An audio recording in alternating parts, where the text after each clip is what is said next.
नमस्कार मित्रों, पुनः हाजिर हैं आप ही के लोकप्रिय चैनल ओम एस्ट्रो वास्तु। विवाह के बाद सबसे बड़ा सुख होता है, पति का सुख तो होता ही है, लेकिन संतान का सुख बहुत मुख्य माना जाता है। विवाह का कारण या विवाह संस्कार करते इसलिए हैं कि आगे हमारा परिवार और कुल का नाम बढ़ता रहे, यानी बच्चों में वृद्धि हो। बहुत लोग होते हैं संतान प्राप्ति की कोशिश करते हैं, नहीं मिलती, संतान प्राप्ति में बाधाएं आ रही हैं या संतान ही नहीं हो रही 8-10 साल 12 साल के बाद भी। बहुत सारे कारण होते हैं, लेकिन मुख्य कारण जो होता है वो लगन कुंडली होता है। आज मैं आपको पहले ये बताने की कोशिश करूंगा कि आपके लगन कुंडली में संतान का योग, देरी से संतान का योग या संतानहीनता का योग है, उसके उपाय करें। प्रभु का आशीर्वाद रहेगा तो संतान जरूर होगी। 3 भाव होते हैं। पहला भाव जिसको लगन बोलते हैं, पंचम भाव जिसको संतान का भाव बोलते हैं, और 9वां भाव जिसको भाग्य का भाव बोलते हैं, पिता का भाव बोलते हैं, सूर्यदेव का भाव बोलते हैं संतान के लिए। ये 3 भाव बड़े उत्तम होते हैं। इनमें पंचम भाव और ज़्यादा इम्पॉर्टेंट होता है। पंचम भाव पर पाप ग्रह नहीं होने चाहिए। शनि या राहु बैठे हैं, शनि या केतु बैठे हैं, पंचम भाव पर क्रूर या पाप ग्रहों की दृष्टि है, शनि की, मंगल की, सूर्य की, इनकी दृष्टि उत्तम नहीं मानी जाती। पंचम भाव का जो स्वामी होता है उसको पंचमेश बोलते हैं। अगर पंचम भाव में सिंह राशि है तो स्वामी हो गए उनके सूर्य। ये 6 भाव, 8 भाव और 12 भाव में नहीं जाने चाहिए। इससे संतान के सुख में रुकावट आ जाती है। या 6 भाव, 8 भाव और 12 भाव के स्वामी पंचम भाव में बैठ गए तो भी संतान होने में देरी का संदेश होता है। पंचमेश जो होता है उसके नक्षत्र भी होते हैं, वो भी अशुभ नक्षत्र में नहीं होना चाहिए। दूसरी और मुख्य बात, लगन। लगन मीन्स आप स्वयं है, आपको ही आगे बढ़ाना है अपना कुल, तो लगन पर पाप ग्रहों का प्रभाव नहीं होना चाहिए। उनमें ज़्यादातर पाप ग्रह नहीं बैठे होने चाहिए। इससे भी संतान विलंब से, देरी से प्राप्त होती है। लगन, 6ठा भाव, 7वां भाव, 8वें भाव, इन भावों में अगर मंगल बैठ जाते हैं तो ये भी दिखाता है कि संतान प्राप्ति में देरी होगी। सूर्य और शनि की युति, यानी सूर्य और शनि एक दूसरे के शत्रु हैं, तो भी ये युति कहीं भी हो, पंचम में हो, 9वें में हो और लगन में हो, तो निश्चित है कि देरी होगी या विलंब से होगी या कई बार नहीं होने का भी संदेश होता है। और ये दोनों की युति अच्छी नहीं मानी जाती। संतान देरी से होगी और संतान होने के बाद आपकी थोड़ी बातचीत भी उनसे उत्तम नहीं होगी। प्रथम जिसको हम लगन बोलते हैं और सप्तम का मंगल अगर पहले भाव में और 7वें भाव में मंगल बैठे हैं तो ये भी संतान की हानि का सूचक है। और इन पर अगर क्रूर ग्रहों की और दृष्टि है तो ये काफ़ी परेशानी वाला होता है। और पंचम पर पाप ग्रह जो होते हैं उनकी दृष्टि होने से संतान की कई बार हानि भी नज़र आती है। और ये नवमाश को भी देखना चाहिए। लगन के साथ साथ नवमाश मीन्स लगन का भाग्य भाव निकालते हैं तो उसको नवमाश बोलते हैं। नवमाश कुंडली में भी ये चीज़ देखनी चाहिए। द्वितीय भाव में मंगल बैठा है और गुरु 12वें भाव में बैठा है तो भी संतान में देरी का संदेश होता है, क्योंकि 12वां भाव बेड प्लेजर का बोलते हैं।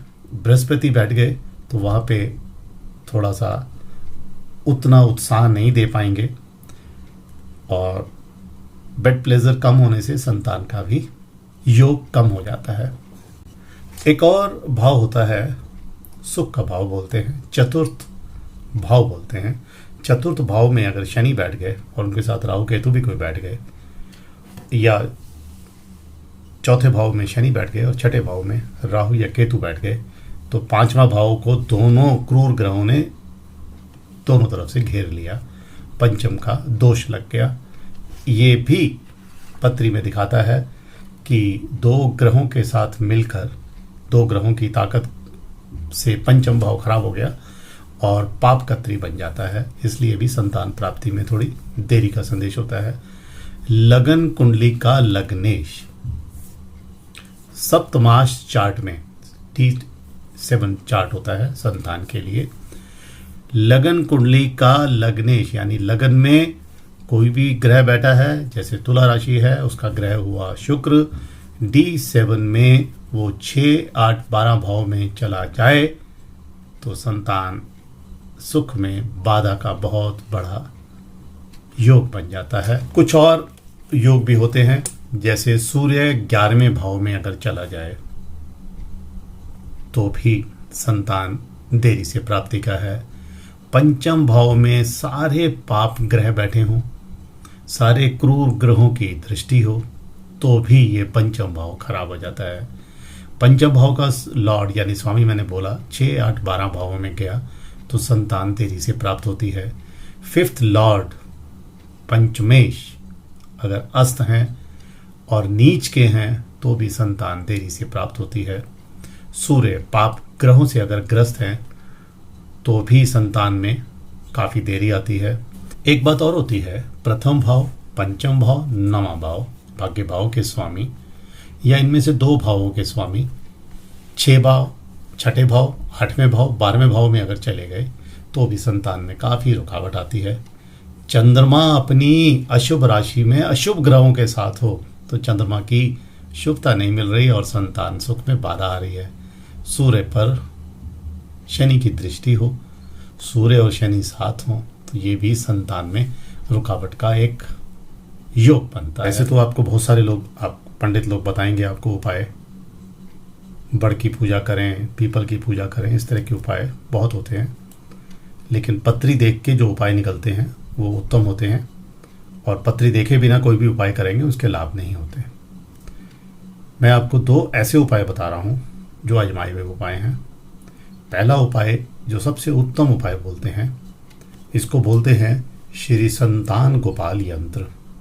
इसमें प्रभु श्री कृष्ण की पूर्ण अनुकंपा के साथ ये यंत्र, अगर इसकी पूर्ण भक्ति के साथ पूजा करें, बहुत महंगा नहीं होता, छोटा सा यंत्र होता है, इसकी पूजा विधि विधान से करें तो संतान की प्राप्ति के अच्छे चांस होते हैं। दूसरा मुख्य बात, जो ज्योतिष की बात ही हम करते हैं,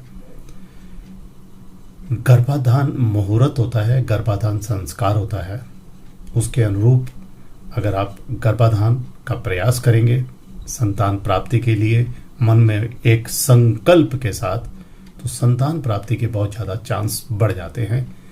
और इसमें एक बात मुख्य कहना चाहेंगे हम कि आपका स्वास्थ्य ठीक होना चाहिए, स्वास्थ्य खराब नहीं होना चाहिए। आपको अगर कोई स्वास्थ्य की समस्या है तो पहले उसका निवारण करें, उसका उपचार करें, उसके बाद संतान प्राप्ति का जो गर्भाधान संस्कार है, इसका मेरा एक वीडियो है, वो देखेंगे आपको तो पूर्ण इसके अंदर एक एक चीज़ आपको पता लग जाएगी और उसके अनुरूप प्रभु ने चाहा तो संतान अच्छी होगी। आप हमारा चैनल देखते हैं, बहुत प्रसन्नता होती है। व्हाट्सएप नंबर है, प्लीज़ उस पर कोई समस्या हो तो लिख के भेजें, टेलीफोन मत कीजिए, समस्या लिख के भेजेंगे, मैं वॉइस मैसेज से आपको आंसर दूंगा, ज़रूर देता हूँ। माता रानी की पूर्ण कृपा आप पर है, इसी अभिलाषा के साथ धन्यवाद। नमो नारायण।